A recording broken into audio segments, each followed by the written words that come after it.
2019 के अंत में चीन के वुहान में मिले कोरोना वायरस ने लोगों की जिंदगी को पूरी तरह से बदल कर रख दिया। फिर 2020 में वायरस की वजह से पूरी दुनिया में लॉकडाउन लगा और 2021 में इस वायरस ने दुनिया भर में लाशें बिछा दी। 2 साल, 28 करोड़ संक्रमित और 54 लाख मौतें। अब 2022 में ये कोरोना वायरस हमारे साथ क्या करने वाला है? आज की मंडे मेगा स्टोरी में जानेंगे कि आने वाले वक्त में कोविड के साथ कैसी रहने वाली है हमारी लाइफ।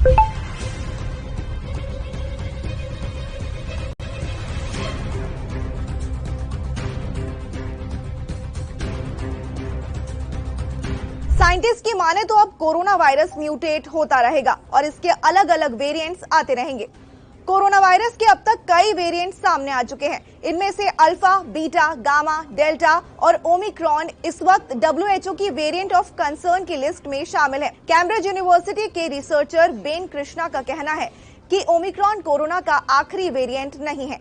वायरस में आगे भी म्यूटेशन होता रहेगा और नए वेरिएंट्स आते रहेंगे। हालांकि इसकी रफ्तार थोड़ी धीमी हो सकती है, यानी साल 2022 में भी हमें कोरोना के बनते बिगड़ते रूप का सामना करना पड़ सकता है। नए वेरिएंट्स के चलते आने वाले कुछ सालों तक वैक्सीनेशन के बूस्टर डोज का भी सिलसिला जारी रहेगा।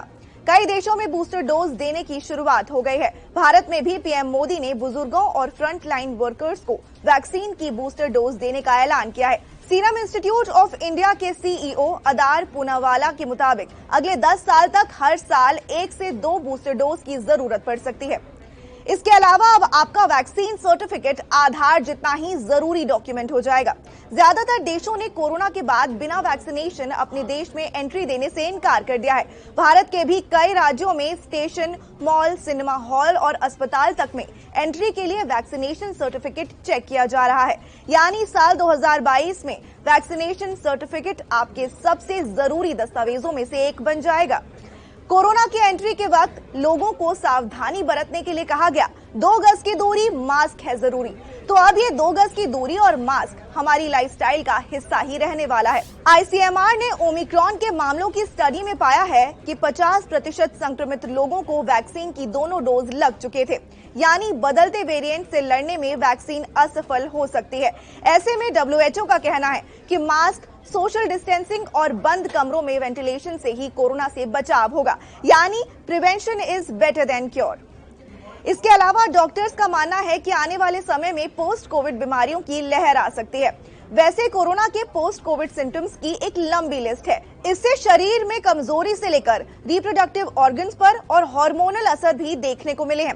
ऐसे में डॉक्टर्स का मानना है कि आने वाले कुछ सालों में पोस्ट कोविड बीमारियों के रूप में कोरोना के आफ्टर इफेक्ट्स देखने को मिल सकते हैं, जिसकी शुरुआत ऑलरेडी हो चुकी है।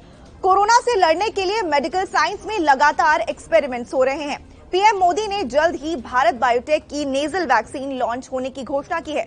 वहीं जाइडस कैडिला की पहली DNA वैक्सीन जल्द ही लगनी शुरू हो जाएगी। यूके और US ने मोल्नुपिरावीर दवा को अप्रूव किया है, जो कोरोना के लिए बनाई गई पहली ओरल मेडिसिन है।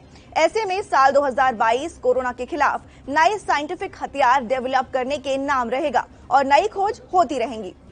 साइंटिस्ट कोरोना के नए वेरिएंट ओमिक्रॉन की वैक्सीन बनाने में जुट गए हैं।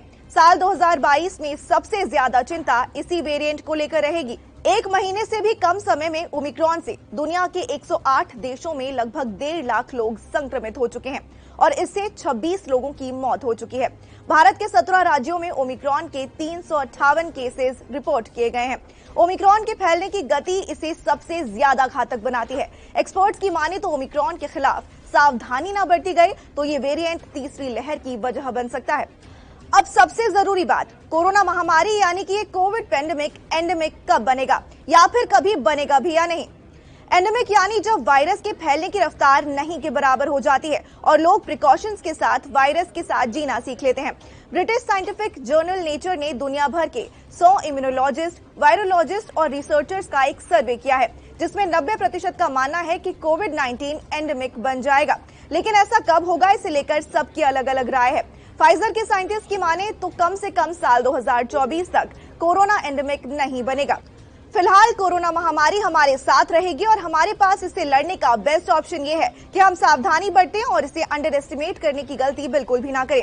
और भी ऐसी ही खबरों के लिए जुड़े रहिए दैनिक भास्कर ऐप के साथ।